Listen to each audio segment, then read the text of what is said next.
বাজে মেয়ে রে ভাই। হ্যালো ফ্রেন্ডস, কালকে থেকে ব্লগটা যেখানে শেষ করেছিলাম আজকে সেখানেই শুরু করলাম ব্লগটা। তো কালকে বলেছিলাম তোমরা যে আমরা এসেছি বাপের বাড়িতে। আজকে আমরা এসে গেছি মাদার্স হাটে, ঠিক আছে। অনেকদিন ধরে ভাবছিলাম মাদার্স হাটে আসবো, কিন্তু হচ্ছিল না, কোনোভাবে ক্যান্সেল হয়ে যাচ্ছিল। তো আজকে আলটিমেটলি দিদিদের বিবাহবার্ষিকী উপলক্ষে হলো। কৃষ্ণনগরে এই মাদার্স হাট রেস্টুরেন্টটা খুব অল্প দিনের মধ্যে অনেক বেশি নাম করে গেছে। তো এখানে না আসলে তোমরা বুঝতে পারবে না, জায়গাটা কিন্তু খুবই সুন্দর আর খুবই ভালো, মানে অ্যাম্বিয়েন্সটা খুবই সুন্দর। আর তোমরা যারা লং ড্রাইভে আসতে ভালোবাসো কলকাতার দিক থেকে বা হাওড়া হুগলি দিক থেকে, তারা অবশ্যই এখানে এসো। ফ্যামিলির সাথে আসতে বা বন্ধুদের সাথে এসে তোমরা এখানে পিকনিকের মতো কিন্তু ব্যবস্থা আছে। ভেতরে গিয়ে আমরা দেখলাম খুব সুন্দর ব্যবস্থা আছে, যেখানে আম গাছের তলায় বসে তোমরা পিকনিকের মতোও করতে পারবে। তো সেরকম ব্যবস্থাও আছে, আবার রেস্টুরেন্টের মতো ভেতরেও খেতে পারবে, সেরকম ব্যবস্থাও আছে। ফলে যারা লং ড্রাইভে আসতে ভালোবাসো, দূরে যেতে ভালোবাসে, তাদের জন্য কিন্তু কৃষ্ণনগরের মাদার্স হাটটা একদম অ্যাপ্রোপ্রিয়েট। তো অবশ্যই তোমরা এসো যারা লং ড্রাইভে আসতে ভালোবাসো। তো এখন আমরা এসে তো দেখলাম ভেতরটা প্রচণ্ড ভিড়, আমাদের এখানে টিকিট কাটতে হলো।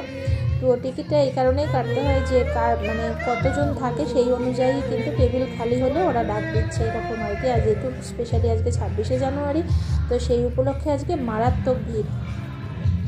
তো তারপরে আমরা আমাদের বেশ কিছুক্ষণ টাইম বেঁধে দিল যে 1 ঘন্টা আপনাদের ওয়েট করতে হবে। তো সেই 1 ঘন্টা আমরা একটু ঘুরে নিলাম। তো এখানে এসে দেখলাম যে আম বাগান, চারিপাশে বিভিন্ন রকম বাগান, তারপরে এই জায়গাটাতে সব পিকনিক হচ্ছে, গান হচ্ছে। তো আমরা ভাবলাম যে একটু ঘুরে ঘুরে দেখি আর তোমাদেরকেও শেয়ার করি। আর জায়গাটা খুব সুন্দর লেগেছে, মানে আমাদের ভীষণ ভালো লেগেছে, মনে হয়েছে আবারও যেতে হবে এখানে।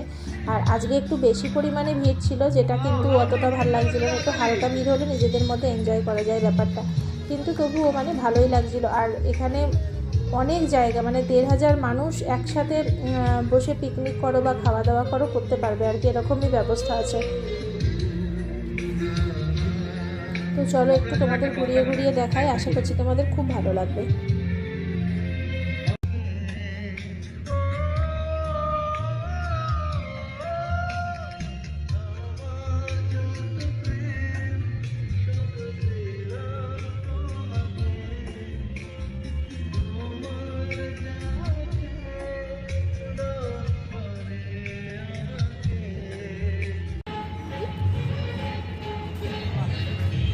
এখানে আমরা খাওয়া দাওয়া করব, আর ওখানে বুফে সিস্টেম আছে, যেটা পার হেড মনে হয় 500 করে, বাচ্চাদেরও 500 লাগবে। এটা বুফে সিস্টেম।